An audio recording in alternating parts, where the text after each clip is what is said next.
kami sudah sampaikan bahwa tinggal menunggu KUHP selesai, kita akan bahas undang-undang perampasan aset karena itu saling terkait. Karena itu nanti kami akan bicara dengan pimpinan DPR apakah ini menjadi usul inisiatif pemerintah atau akan menjadi usul inisiatif DPR.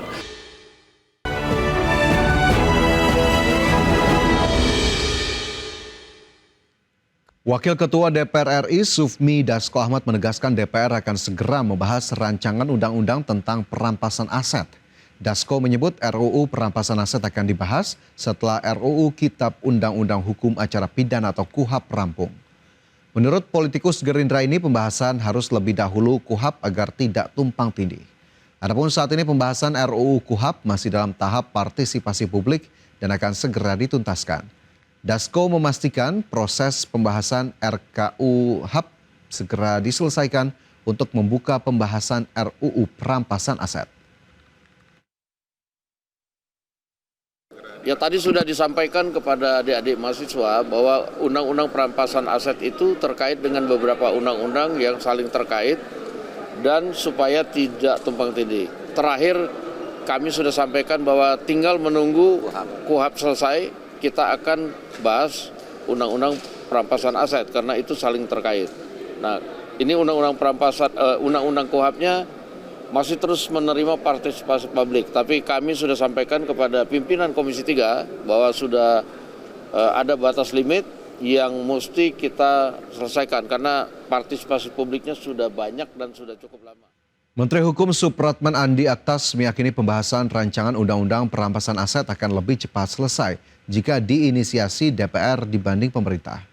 Menurut Supratman, DPR sudah menyatakan kesiapannya untuk membahas RUU tersebut sehingga hanya tinggal soal waktu. Ia menegaskan pemerintah khususnya Presiden Prabowo Subianto sudah berkali-kali mengeluarkan komitmen pengesahan RUU perampasan aset akan menjadi prioritas.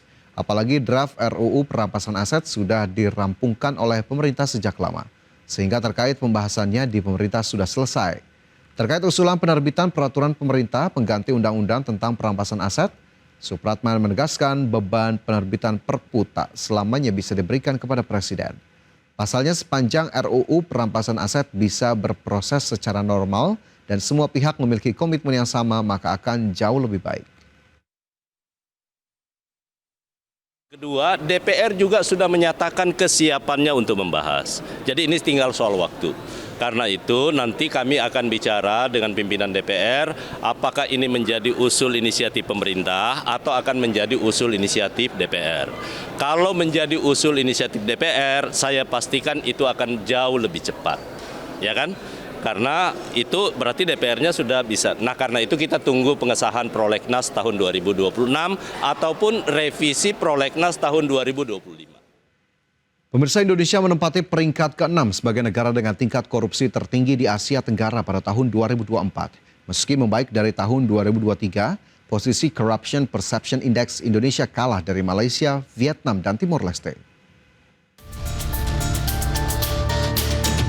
Upaya pemerintah untuk memberantas kasus korupsi di dalam negeri sepertinya masih membutuhkan komitmen yang lebih tegas. Pasalnya, berdasarkan laporan Corruption Perception Index atau CPI 2024 yang dirilis Transparency International pada 11 Februari 2025, Indonesia menempati peringkat ke-6 sebagai negara dengan tingkat korupsi tertinggi di Asia Tenggara pada tahun 2024. Indeks persepsi korupsi di Indonesia di tahun 2024 mencatatkan skor 37 dengan peringkat 99 dunia. Meski membaik dari tahun 2023 yang berada di peringkat 115 dunia, Indonesia tetap berada di jajaran negara dengan tingkat korupsi tertinggi di ASEAN. Berdasarkan hasil survei CPI 2024, Singapura tercatat sebagai negara paling bersih dari korupsi di Asia Tenggara dengan skor 84 dari 100. Sementara Myanmar menjadi negara paling korup di kawasan ASEAN dengan skor hanya 16 dari 100. Posisi Indonesia kalah dari Malaysia, Vietnam, dan Timor Leste. Jakarta, Tim Liputan IDX Channel. Ya, masih seputar kasus korupsi, pemirsa Komisi Pemberantasan Korupsi atau KPK menyita uang sebanyak 26 miliar rupiah terkait kasus dugaan korupsi kuota haji pada masa Menteri Agama Yakut Khalil Qomas. KPK juga menyita 4 unit mobil dan 5 bidang tanah serta bangunan.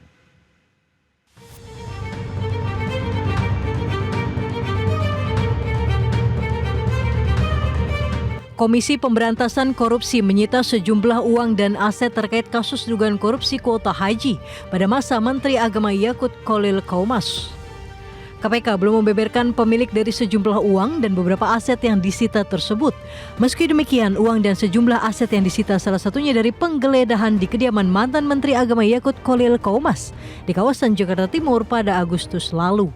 Penyidik telah melakukan penyitaan diantaranya sejumlah uang dengan total 1,6 juta US dollar ya, atau sekitar 26 miliar. Selain itu penyidik juga telah melakukan penyitaan terhadap kendaraan roda 4, ada sekitar 4 unit, dan kemudian penyidik juga telah melakukan penyitaan aset berupa tanah dan bangunan, ada 5 bidang gitu. Jadi penyidik masih akan terus menelusuri terkait dengan aset-aset yang diduga terkait ataupun merupakan hasil dari tindak pidana korupsi ini.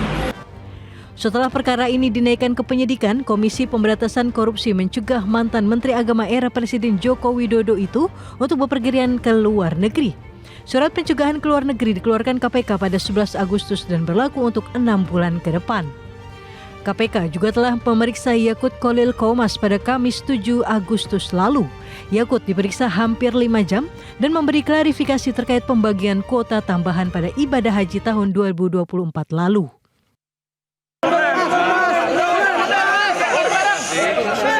Saya berterima kasih, akhirnya saya mendapatkan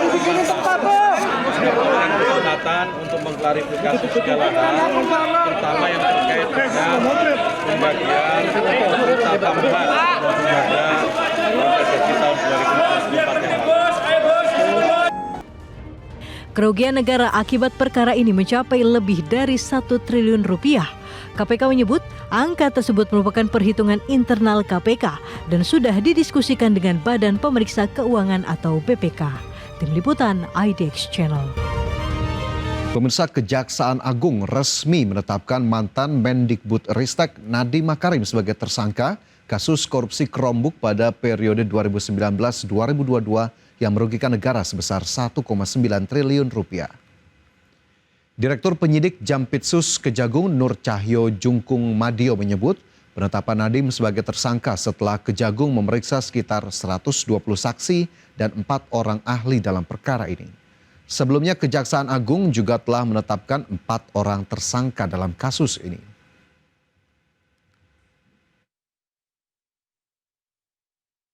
Dengan perkembangan penyidikan perkara dugaan tindak pidana korupsi pada Kementerian Pendidikan, Kebudayaan, Riset, dan Teknologi